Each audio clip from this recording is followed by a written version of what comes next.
populasi muslim terbanyak di dunia pada tahun 2022, berdasarkan laporan The Royal Islamic Strategic Studies Center, dengan jumlah diperkirakan 237 juta jiwa lebih, setara dengan 12,30% dari populasi muslim dunia, mengalahkan Iran yang berada di posisi ke-8 dengan jumlah 83 juta jiwa, dan Arab Saudi yang jumlahnya hanya sekitar 31 juta jiwa.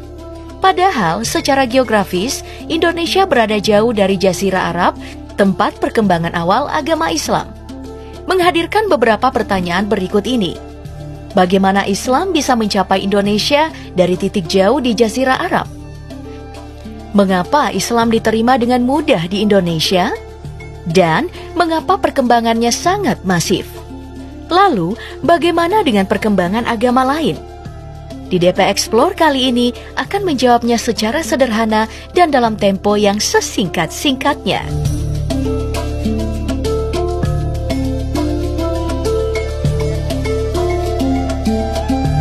Dakwah awal Islam dilakukan oleh Nabi Muhammad dengan cara surat menyurat kepada raja-raja Timur Tengah. Sederhana tapi cukup masif.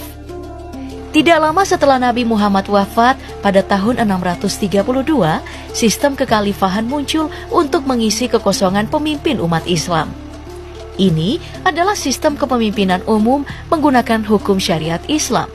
Posisi pemimpin diisi oleh sahabat-sahabat Nabi yang disebut Khalifah Rasyidin atau yang terbimbing. Dari Abu Bakar, Khalifah Rasyidin pertama tahun 632 hingga 634 Masehi. Umar bin Khattab tahun 634 hingga 644 Masehi. Utsman bin Affan tahun 644 hingga 656 Masehi. Dan Ali bin Abi Thalib tahun 656 hingga 661 Masehi. Merekalah yang memulai tahap awal penaklukan Islam dengan cara pendudukan wilayah yang melibatkan militer dan pergolakan politik. Wilayah-wilayah baru ditaklukkan, banyak pemimpin setempat masuk Islam, agama baru ini pun berkembang. Semakin berkembang, semakin luas wilayah ekspansinya. Dari Persia, Timur Tengah, Mesir, hingga ke Afrika Utara. Kekhalifahan Rasyidin berakhir pada tahun 750, digantikan kekhalifahan yang dipimpin oleh klan-klan dan keturunan para sahabat. Pertama oleh Bani Umayyah, lalu Bani Abbasiyah, dan kekhalifahan Utsmaniyah. Era setelah kekhalifahan Rasyidin berakhir adalah era kejayaan Islam, menjadi pusat ilmu pengetahuan, seni, budaya, dan filsafat.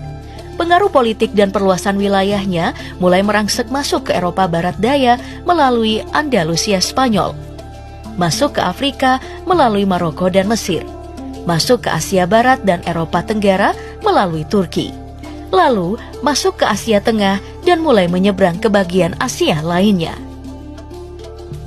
Masuknya Islam ke Asia Tenggara dan Timur agak berbeda dengan yang terjadi di Afrika, Timur Tengah, dan Asia Selatan. Tidak melalui pergolakan politik dan tidak melibatkan kekuatan militer, tapi melalui jalur perdagangan.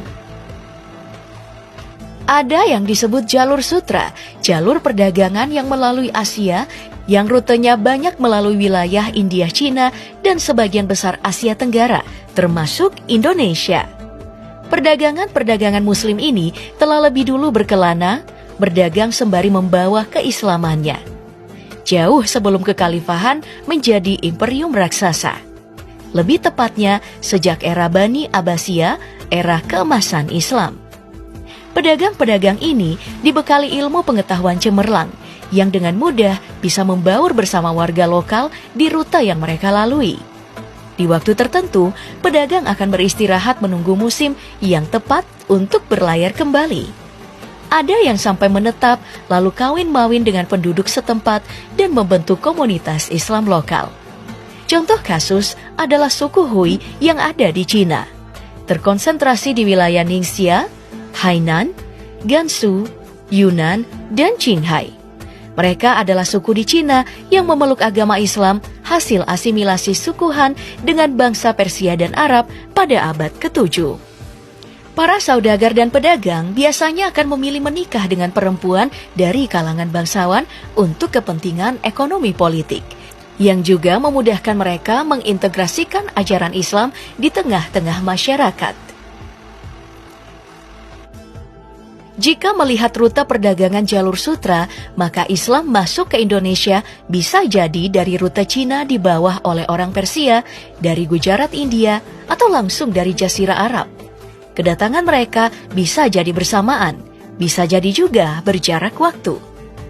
Sebuah berita dari Cina pada masa dinasti Tang menyebutkan pada tahun 674 Masehi, ada sebuah kampung di Sumatera Utara bernama Barus atau Fansur yang dihuni oleh orang-orang Arab yang memeluk Islam.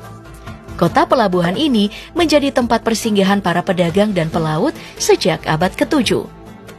Dalam buku The Religious Life of Chinese Muslim disebutkan bahwa Kaisar Kaosung dari dinasti Tang mengirimkan misi persahabatan ke Madinah yang berada di bawah kekhalifahan Utsman bin Affan. Setelahnya, Madinah mengirimkan misi yang sama ke Cina melalui jalur sutra. Mereka kemudian singgah di Barus menunggu musim berganti sembari mengisi kebutuhan logistik mereka. Dari sinilah Islam pertama kali menjejakkan kaki di Nusantara, lalu berlanjut ke beberapa wilayah Nusantara. Dari catatan Marco Polo yang dituliskan kembali Abu Bakar Aceh dalam bukunya, sekitar masuknya Islam ke Indonesia.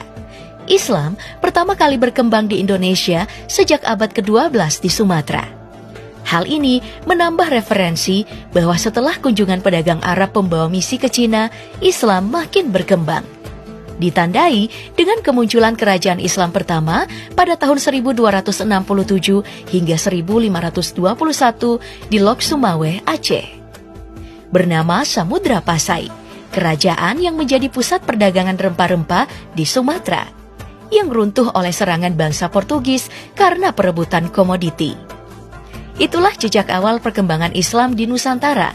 Di wilayah lain, penyebarannya dibantu oleh para bangsawan dan para wali dan pemimpin komunitas Islam setempat.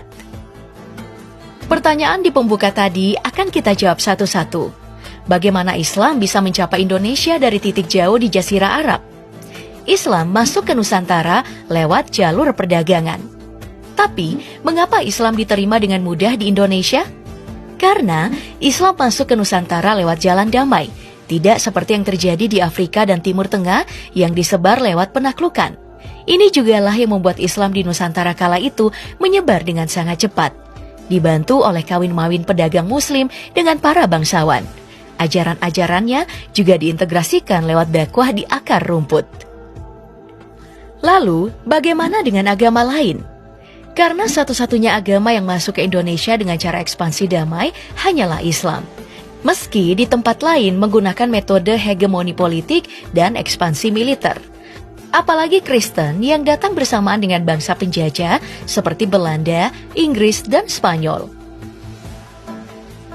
Meski diterima dengan baik lalu berkembang dengan pesat, tapi Indonesia tidak menerapkan hukum syariat Islam secara nasional.